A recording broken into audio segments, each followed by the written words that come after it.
Hello বন্ধুরা, আশা করি সবাই ভালো আছো। আমরাও ভালো আছি। আর সবাইকে জানাই শুভ দীপাবলির অনেক অনেক শুভেচ্ছা ও ভালোবাসা। তো চলো আজকের ভিডিওটা শুরু করি। এই যে দেখো বন্ধুরা, আমি এখানে একদলা কাদা নিয়ে নিয়েছি প্রদীপ বানাবো বলে। তো প্রতি বছর তো প্রায় প্রদীপ কিনেই আনি, আর বানানো হয়ে ওঠে না। এবছর একটু সময় পেয়েছি, তাই ভাবলাম বাড়িতেই বানিয়ে নিই। আগে তো সবাই বাড়িতেই বানাতো, আর এখন প্রায় সবাই প্রদীপ কিনে আনে। বিশেষ করে শহরে যারা থাকে তারা তো কাদা পাবে না, তারা তো কেনে। আর গ্রামেরও অনেকে কিনে আনে, আমিও আনতাম। কিন্তু এই বছরে ভাবলাম নিজে হাতেই প্রদীপ বানাই। ছোটোবেলায় একসময় এই প্রদীপ বানাতে খুব ভালো লাগতো মার কাছে। হ্যাঁ, কতক্ষণ পারমিশন পাবো যে প্রদীপ বানাবি যা, তো সঙ্গে সঙ্গেই কাদা তুলে এনে প্রদীপ বানাতে শুরু করে দিতাম।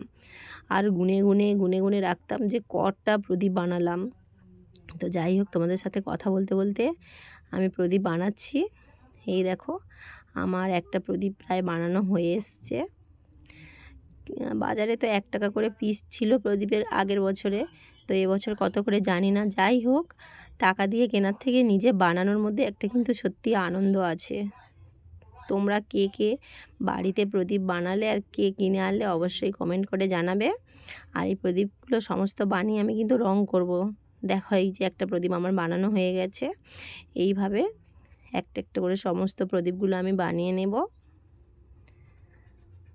দেখো, আর আমার মেয়ে এদিকে বায়না ধরেছিল যে আমাকে একটু কাদা দাও না মা, আমিও প্রদীপ বানাই। আমি ভাবলাম যে দিই ওকে, ও বানাক, ও শিখুক। আমিও তো একসময় এরকম করতাম, ও এরকম করতে করতে ও শিখে যাবে প্রদীপ বানানো। তো দেখো, এখানে আমার অনেকগুলো প্রদীপ বানিয়ে ফেলেছি।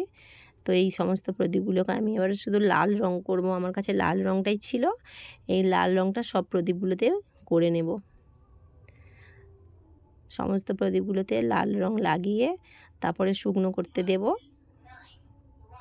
দিলে শুকিয়ে গেলে তবে হচ্ছে ভালোভাবে জ্বালানো যাবে, না হলে রঙগুলো কাঁচা থাকলে তো জ্বালানোই যাবে না, মানে কেমন চ্যাটচ্যাটে করবে না। এই যে দেখো, একটা একটা করে সমস্ত কিছু রং করে নিচ্ছি সমস্ত প্রদীপটা। আমি পিছন নিচের দিকটা করিনি, মানে চারদিক আর মাঝখানটা করেছি। তো এইভাবে একটা একটা করে সমস্ত প্রদীপগুলোকে রং করে নিলাম।